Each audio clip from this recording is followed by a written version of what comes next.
guys! Welcome back to another video. Andito na naman po ako sa garden. So, noong nakaraan, gumawa kami ng wall garden. So, pinadrill ko sa asawa ko. Ngayon naman, so, na-arrange ko na rin yung mga halaman. Itong rack na to kasi nandoon na part sa side. So, nilipat ko dito. Ayan. Ang gagawin naman namin ngayon ay magpapadrill ulit ako na lalagyan ko ng hanging plant. Hanging plant. Yung hanging plant, gusto ko kasi yung isang malaking fern na nasa labas is isasabit ko siya doon sa wall. Ito siya, guys. Ayan. So, ito yung gawa namin na wall garden. Ayan. Konti pa lang. Hi, God. Tapos, magsasabit ako doon ng sabitan para naman sa fern. Ilalagay ko. Kasi mas gusto niya na aarawan siya. At gusto niya din ng maraming water. So, dyan ko siya iti-place. Papadrill ako dyan. Yan, dyan. Tapos, yung isa naman, ipapadrill ko naman yung isa dito sa taas nito. Sa taas niyan. Tapos, meron akong gustong ipakabit na style dyan. Dito sa underborn garden namin. Ayan, meron akong frames na 3 na hindi na ginagamit, na tinanggal ko doon sa garden. So, ngayon, umpisahan na natin ng paggawa.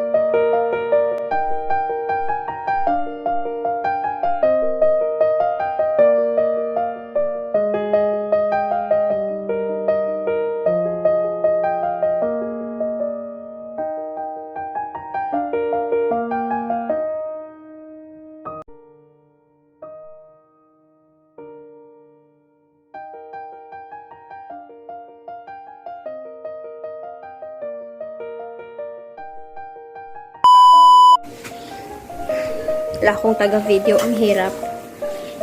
I-repat naman natin to. Gagawin nating 2.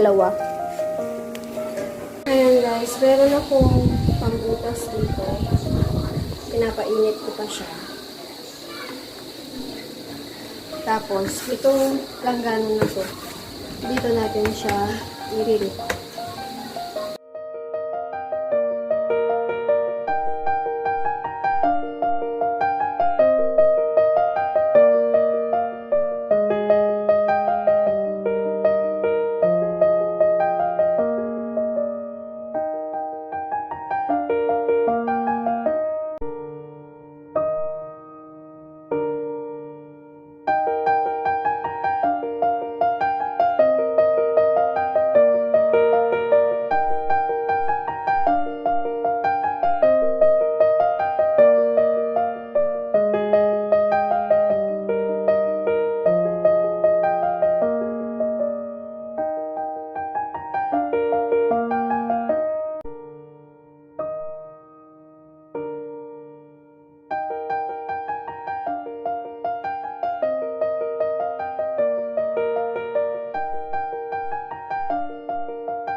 Ayan.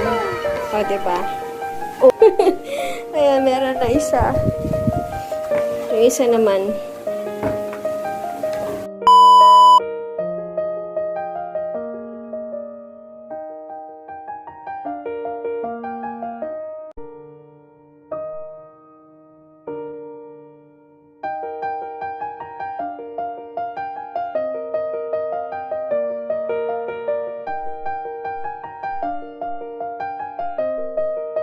Sarap ng pahinga mo dyan. Sexy, ah. Sexy. Aray! This is sexy. Aray! Bastos. Not good.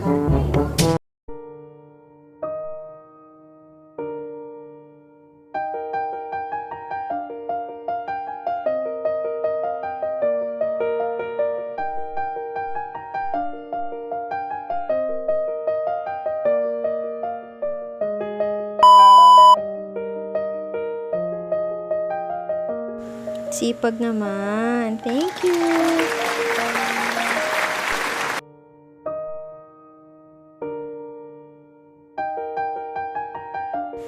Yay! Tapos na. Great. Ang ganda, no? Cute lang.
So, on this wall, let's put the 3 frames na hindi ko na ginagamit. Okay, this is a 2-year-old frame na hindi ko na ginagamit. And this is only 150 pesos. I bought it when it was sale. Alam nyo naman, hindi ako bumibili pag mahal. So, dun lang tayo sa 50% off, di ba?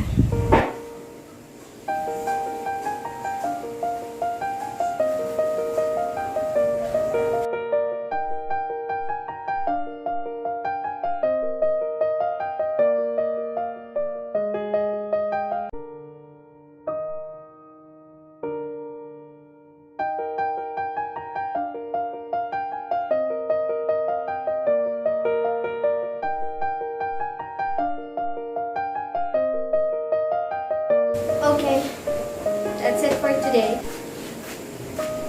Don't forget to like, subscribe, share, and press the notification bell kung gusto nyo ma-update sa next video namin. Thank you. Bye-bye.